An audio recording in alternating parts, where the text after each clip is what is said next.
जो किसानों की आवाज उठाएगा और जिसको ये लगेगा कि अगर किसानों के ऊपर तूने अत्याचार किए थे, खास करके मैं सीएम सिटी करनाल की जब बात करती हूँ, किसानों के ऊपर जब आपने लाठीचार्ज करवाया था तो उसका अंजाम आज आप भुगत रहे हैं। क्योंकि किसानों के खिलाफ एक बयान जिस तरीके से कांग्रेस के जो मुख्यमंत्री है हमारे पंजाब से, उन्होंने ऐसा कुछ कहा था कि मतलब प्रदर्शन करना है तो हरियाणा में जाकर के करो, ये सारी बातें जब हुई थी, तो यदि कांग्रेस सरकार इतनी छोटी सी गलती से सीख ले लेती है तो बीजेपी को तो बहुत।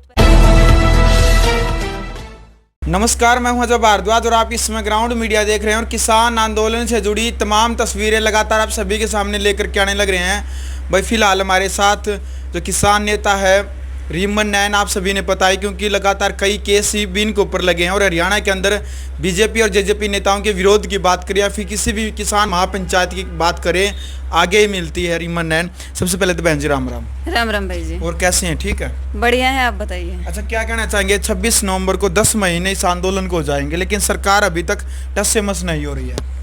देखिए 10 महीने क्या, हमने तो 1 साल पूरी कर ली। जब मतलब शुरुआती दौर में जब आंदोलन शुरू हुआ था तो हमारे पंजाब वाले भाई जब उठ करके गए थे तो सरकार तो टस से मस नहीं हो रही और होने का नाम भी नहीं ले रही। और ना ही कुछ इसको ये है कि किसान भी एक इंसान है, जानवरों जैसा व्यवहार, चाहे करनाल की बात करूं मैं, चाहे हिसार की करूं, टोहाना, मतलब कहीं भी आप जा करके देख लो वो व्यवहार किया जाता है जैसे कोई भी एक कुत्ते की तरफ हम ईंट फेंकते हैं ना, वो काम सरकार किसानों के साथ आज कर रही है। पूनम पंडित है उत्तर प्रदेश से, जो किसान नेता है, लगातार सुर्खियों में रहती है सोशल मीडिया के ऊपर, कोई ना कोई विवाद हो ही जाता है। मुजफ्फरनगर की रैली की बात करें, उन्होंने कहा कि स्टेज के ऊपर नहीं चढ़ने दिया गया। और विवाद की बात करें, अभी जो हाल फिलहाल उनके फोटो और वीडियो वायरल होने लग रही है, हालांकि उन्होंने सफाई भी दी है लेकिन बहुत सारा विरोध भी होने लग रहा है। तो क्या कहना चाहेंगे उन फोटो को लेकर के, उस वीडियो को लेकर के? उनका बीजेपी कार्यालय में जाना सही है या गलत है, या फिर कोई भी नहीं जाता? क्या कहना चाहेंगे उन फोटो को लेकर के? आपकी क्या प्रतिक्रिया है? देखिए मेरा थोड़ा सा विरोध के ऊपर, जहाँ पब्लिसिटी होगी वहाँ विरोध भी होगा। और दूसरी बात, मैं इस बारे में मतलब जो फोटोज उनके वायरल हुए हैं, पहले तो मतलब दोहरा सा बयान आना, सरासर ये पता चलता है कि कहीं ना कहीं कुछ न कुछ तो गड़बड़ है।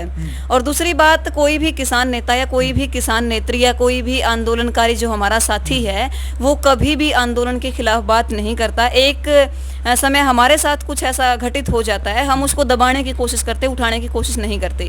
तो उत्तर प्रदेश मुजफ्फरनगर की जो महापंचायत थी, उससे कहीं ना कहीं हमें ये लगा था कि पूनम पंडित के साथ कहीं ना कहीं गलत भी हुआ है, क्योंकि जहां वो खड़ी थी वो मंच बन गया था, लोगों ने उसको एक चेहरा बनाया था। और वो चेहरा यदि किसानों के साथ कुछ न कुछ दोगलापन करता है, कुछ न कुछ किसानों के साथ ही मान के चलो, एक मुजफ्फरनगर में वो कह रही कि मेरे साथ अभद्रता हुई या अश्लीलता हुई, मतलब जो वहाँ पर जो जिनकी ड्यूटी लगाई गई थी, तो उन्होंने कहा मेरे साथ अभद्रता की गई है। उससे पहले भी आप कह रहे हैं दोहरा चेहरा? देखिए अभद्रता जो हुई, सबसे पहले तो मैं बताऊं, मैं इसके बिल्कुल खिलाफ हूँ। किसी भी बेटी के साथ ऐसा व्यवहार नहीं होना चाहिए, क्योंकि वो भी एक हिंदुस्तान की बेटी है। और मैं भी कहीं ना कहीं ये देखती हूँ कि मैं भी मतलब बेटियों की एक कतार में हूँ और एक हिंदुस्तान की वो बेटी हूँ, मतलब इक्का दुक्का लोग जिसको जानते हैं। लेकिन उस बेटी के साथ क्या हुआ क्या नहीं हुआ, वो सारी चीज़ें, वो कहते हैं ना, एक तरीके से उसके ऊपर कार्रवाई की जा सकती, पब्लिसिटी उसकी नहीं की जाती। क्योंकि आपके साथ कुछ गलत हुआ है तो आप उसके ऊपर कार्रवाई कर सकते हो, अपने तरीके से कर सकते हो, आंदोलन को उखाड़ने वाली बात। और कहीं भी वीडियो या ऑडियो में जिस तरीके से वो कह रही ना मेरे साथ बैड टचिंग हुई, ये हुआ वो हुआ, कहीं भी वीडियो के दौरान ये चीज़ें नहीं आई कि ऐसा कुछ हुआ भी है। बाकायदा उसको बड़ी इज्जत के साथ, वॉलंटियर का तो देखो काम होता है, मतलब उसकी जो भाषा है कि 2 दिन पहले बना वॉलंटियर मुझे इतनी बड़ी किसान नेत्री को रोकेगा, तो उसकी जो भाषा है वो यही दर्शाती है कि किसान आंदोलन के जरिए वो एक चेहरा तो हम मानते हैं बने और उस चेहरे का हम सम्मान भी करते हैं, लेकिन वो चेहरा किसानों का कितना सम्मान करता है, वॉलंटियर्स का कितना सम्मान करता है, पंचायत का कितना सम्मान करता है, वो उस मुजफ्फरनगर की महापंचायत ने हमारे समक्ष रखा है जी। तो सीएम खट्टर की चर्चा चल रही है कि हरियाणा के अंदर सीएम खट्टर बदलना चाहिए, कोई और मुख्यमंत्री होना चाहिए। इस चर्चा को लेकर के आप क्या कहना? किसको बनाओगे मुख्यमंत्री? प्रत्येक मतलब बीजेपी का प्रत्येक विधायक जो छोटे से छोटा हल्का है या बड़े से बड़ा हल्का है, उसका यही बयान रहा है कि किसान आतंकवादी है। बनाओ किसकोगे? किसान जो धरने पर बैठे हैं दारूबाज है, कभी आंदोलन जीवी, कभी आतंकवादी। तो मतलब एक ही बताइए, खट्टर अगर चेंज हो गए तो बनाओगे किसको? ठीक है, खट्टर को आज चेंज कर दो, कुछ पंजाबी कम्युनिटी के जो लोग हैं वो किसान आंदोलन के अंदर जरूर आएंगे और वो आज भी खड़े हैं। ये नहीं कि पहले खड़े नहीं, कम से कम यदि किसान साथी चाहते हैं, पूरा प्रदेश चाहता है कि मनोहर लाल खट्टर को बदलना चाहिए, तो कतार में किसको लेकर के आओगे? ठीक है, बदल दो हम संतुष्ट है।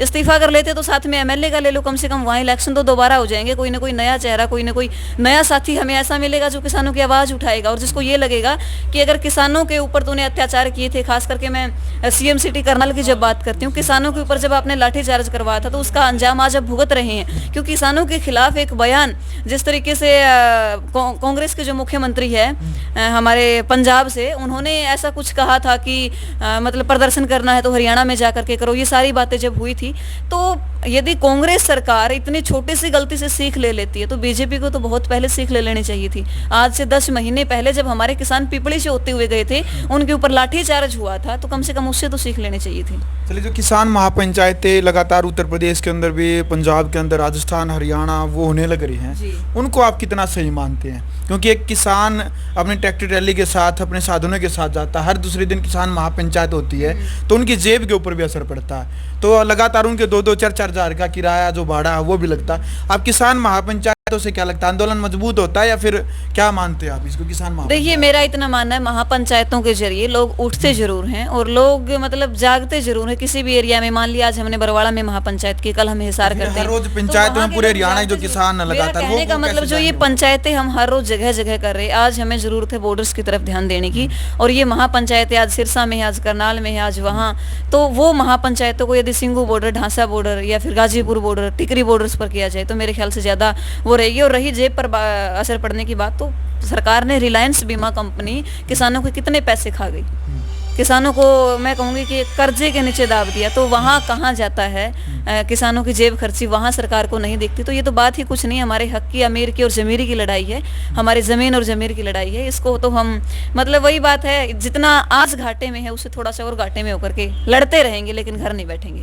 चलिए, पंजाब का लगातार सपोर्ट रहा है किसान आंदोलन को लेकर के, कैप्टन अमरिंदर ने इस्तीफा दे दिया, क्या कहना चाहेंगे? देखिए, मैं तो मतलब उनको एक बहुत ही सुलझा हुआ आदमी मानती हूँ, जिस तरीके से उन्होंने बिना किसी विवाद के और पार्टी हाई कमान के कहने से, हालांकि मेरी कोई राजनीतिक विचारधारा नहीं रही है, मैंने कभी किसी की तरफ अपना झुकाव नहीं किया है। हमारे घर में यदि 5 वोट है तो 5 अलग अलग पार्टी को जाते हैं, इससे आप अंदाजा लगा सकते हो हमारी लोकतांत्रिक विचारधारा जो वो कितनी स्वतंत्र है। और उसके पीछे की जो बात रही कैप्टन अमरिंदर सिंह की, मैं उनको बहुत ही एक समझदार व्यक्ति तो मानती हूँ। जिस तरीके से उन्होंने मतलब अगर विरोध हो रहा था ताकि दंगे ना हो, लोगों के ऊपर लाठियां ना पड़े, आम जन को इस चीज का नुकसान ना हो, ये चीजें महसूस करते हुए अपना जो इस्तीफा है वो पार्टी हाईकमान को सौंपा और एक नया मुख्यमंत्री पंजाब की तरफ से हमारे बीच में आएगा। चलिए रीमा जी, लास्ट में एक लास्ट प्रश्न है मेरा, क्या लगता है, क्योंकि 10 महीने इस आंदोलन को हो चुका है और लगातार जो आम जनता है उनके भी संशय बना हुआ और देश का हर नागरिक ये सोच रहा है कि आंदोलन कब तक चलेगा, कब तक चलेगा।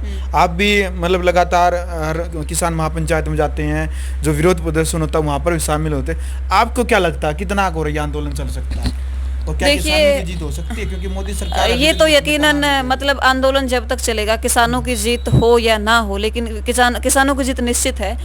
अगर मान लिया 0.1% कहीं भी कमी रहती है तो मैं इस चीज़ से इतना अंदाज़ा जरूर लगा सकती हूँ, आने वाली सरकार चाहे कोई भी हो, बीजेपी हो, कांग्रेस हो, बसपा हो या कोई भी हो, आने वाली सरकार, कोई भी देश का प्रधानमंत्री या प्रदेश का सीएम, देश का राष्ट्रपति कभी भी किसानों के साथ पंगा लेने की नहीं सोचेगा। आंदोलन से यही एक मतलब सबसे बड़ी हमारी वैचारिक जीत जिसको मैं मानती हूँ हुई है और लोकतांत्रिक जीत यही हुई है हमारी कि आने वाला कोई भी चेहरा जो होगा, जो हमारा प्रतिनिधित्व आज संसद में कर रहा है, विधानसभा में कर रहा है, वो कभी भी किसानों की तरफ आवाज उठाकर नहीं देखेगा। चलिए, फिलहाल किसी आप यूनियन में जुड़े हैं या फिर कोई यूनियन में जुड़े हैं? देखिए, फिलहाल हम स्वतंत्र है और जिस तरीके से हम जो काम कर रहे हैं, हमें जिसकी विचारधारा अच्छी लगती है हम उसके साथ है, लेकिन ना हम किसी के पदाधिकारी बनकर रहना चाहते। हम अपना एक टोल नाका बाडोपट्टी टोल प्लाजा, उसकी लीडरशिप हम कर रहे हैं, तो ज़्यादा सा कुछ नहीं। हम सिर्फ किसानी के साथ जुड़े हुए, ना कि किसी नेता के साथ। हम पूरे संयुक्त किसान मोर्चे को देख करके उसकी कॉल को फॉलो करते हुए आगे बढ़ रहे हैं, ना कि किसी व्यक्ति विशेष के साथ।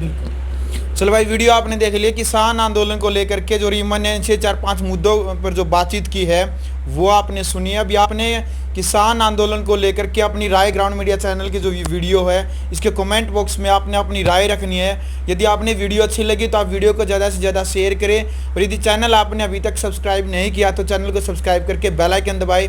ग्राउंड मीडिया के लिए अपने कैमरा सहयोगी इंतजार के साथ मैं जबार। राष्ट्र निर्माण की जानकारी के लिए ग्राउंड मीडिया चैनल को सब्सक्राइब करें और शेयर करें।